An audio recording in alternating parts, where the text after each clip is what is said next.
Have you heard the story of one of the greatest comebacks in Texas high school football history? Well, the one you're about to hear was a comeback for the ages. It was a crisp, cool November Friday night in the city of Edinburgh, and everyone in the town was getting ready for the biggest game of the year with a district title on the line. The North High Cougars and the East High Jaguars were tied for first in the district at 9-0 apiece. Winner of the game would win the district and a chance at home field advantage in the playoffs. In the Cougars locker room, head coach Kevin Fisher was giving his pregame speech telling his players what needed to be done. Well, guys, this is what we've been waiting for all season, and it's finally here. All I want y'all to do is go out there and do your job. Y'all know what you're capable of doing, and I want to see that all night. Now let's go get a district title. Before Coach Fisher would head out, he would talk to his quarterback, Jay Bradshaw, that he has known before coming into high school. You ready to go, Jay? Yes, Coach. I'm ready. I know you've been waiting for this all season. You by far have been the best quarterback I've ever coached in my career, and I'm proud of what you accomplished in these past few years. Thank you, Coach. It means so much that you have to say that about me. I'm ready to go win a district title for you and my brothers out there.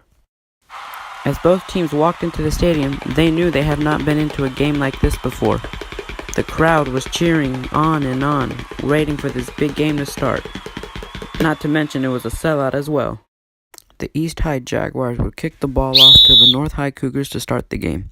On the first drive of the game, Jay would throw a pass to his wide receiver to get to the 20-yard line. He would then throw a touchdown to his tight end to put the Cougars up on the board 7-0. Yeah, baby, that's what I'm talking about.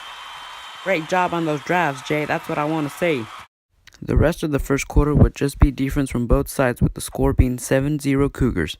The second quarter would be the difficult one of the game. It was 1st and 10 at the Jaguar 40 with 8 minutes left in the half.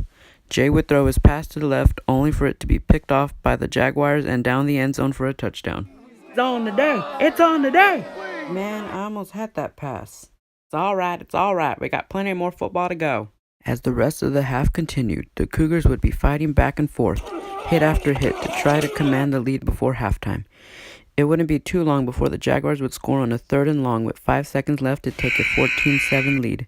Back in the locker room, Coach Fisher would recap the first half to the team.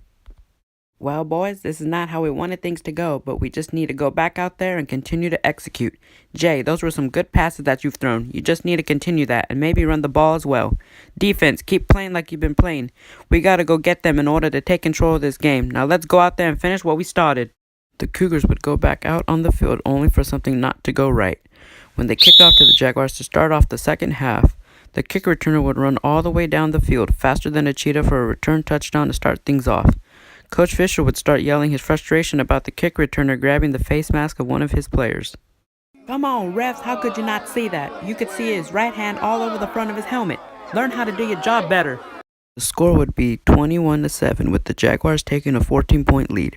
Coach Fisher would also show his frustration to the special teams players for allowing that touchdown to happen. We cannot be allowing plays to happen like that, boys. We can't. Once he starts running, y'all need to tackle him down to the ground. That's the only way we're going to stop them and take this lead back. The players knew from that point they needed to do better on the field. Jay would then enter to get the shot of a hopeful comeback. As what happened with the defenses of both teams in the first half would happen again. Punt after punt, they all knew that they needed to find a different offensive strategy to close out this game. With 5 minutes left to go in the third, the Cougars were at the 15-yard line ready to score. Jay threw up the middle into the end zone, only for the Jaguars yet again to intercept his pass. Sorry, Coach. I thought I had that right there. I'm just so frustrated how everything is going in this game. That's all right, Jay. Games like this happen to everyone. Tom Brady has had games happen like this before. When I was in high school, I had a few games like this, but in my head, I knew I had a job to do, and that was to win the game. That's what I want you to do. I know you can handle this. Jaguars had possession of the ball for 4 minutes, only for them to punt it back to the Cougars with a minute left to go in the third quarter. As Jay was walking back onto the field, he remembered what his coach had told him and was locked in, ready to go. The Cougars would be at the 40, and the first pass was completed to get a gain of 10 for the first down. The next one would be a long one to the 10-yard line in the red zone. With 15 seconds left, Jay would run the ball to the outside into the end zone for a touchdown to bring the game to a 7-point game. That's it, Jay. That's what I'm talking about. That's what I wanted to see from you. Way to go. When the Cougars kicked off to the Jaguars with 5 seconds left to go, the Jaguars would just let the clock roll down and wait for the fourth quarter to begin. This possession the Jaguars had was the most important one for the Cougars. 1st and 10 at the 20, the Jaguars threw the ball to the 40 where the Cougars would intercept the ball and stop at the 30. That's it, boys. That's it, boys. That's what we need to do to take control of this game. So back on the field went Jay and the Cougar offense with 7 minutes left in the game to try to tie it up. His first attempt was an incomplete pass to the tight end. The second attempt was short for the first down by 3 yards. On 3rd and 10, Jay had the ball going left or right, not knowing where he should throw to.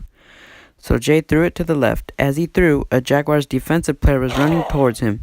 The receiver would catch the ball to tie the game 21 points apiece. The fans were screaming, going crazy as of what happened.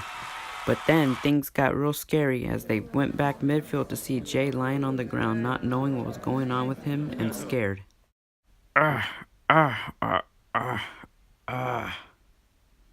Coach Fisher and the training staff were running out there to go tend to their quarterback who needed their attention.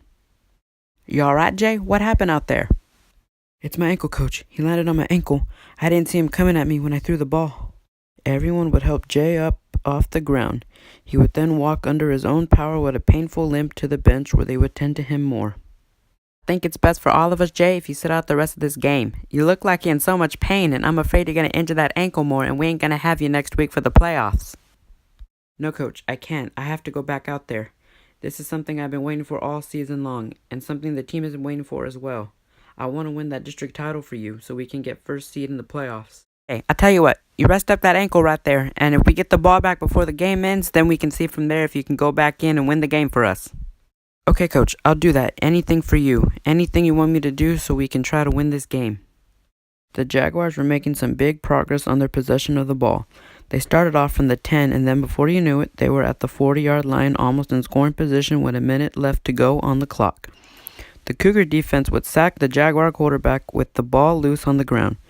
The Cougars would recover the ball, get possession with a chance to win the game in regulation. Okay, Jay, how's that ankle of yours doing? You think you can go out there and finish this game? Ankle's good, Coach. It's feeling a little bit better. I'm in a little pain still, but I think I can go out there and finish this game. All right, then. Let's get out there and go win a district title. As Jay walked back on the field, the crowd went crazy for their quarterback, knowing there was a chance of them winning the game with their best player out there. Jay would throw his first pass to the 40 to pick up the first down with 30 seconds on the clock. His second attempt was a quick pass for a gain of 5. On the second down, he threw to the right for his receiver to catch the ball in bounds to then go out of bounds to stop the clock with 10 seconds to go. All right, Jay, this is what we're going to do. You're going to fake the ball to the left, and then you're just going to run. Got that? Yes, Coach. Go get him, cowboy. The ball had snapped, and Jay would do what he was told. Faked it to the left and ran to the right where there was no one on him. He was just running like the Roadrunner in the Looney Tunes. From the 20 to the 10, Jay jumps into the end zone to win the game 27-21 for the Cougars getting the district title they wanted. We did it, Coach. We did it, Coach. We didn't do it out there, Jay. You did it out there. You won the game for us. I am so proud of you what you accomplished in this game. I am so happy for you, son. The Cougars would be presented with the trophy for winning the district. Next stop was the playoffs, and we knew they were ready.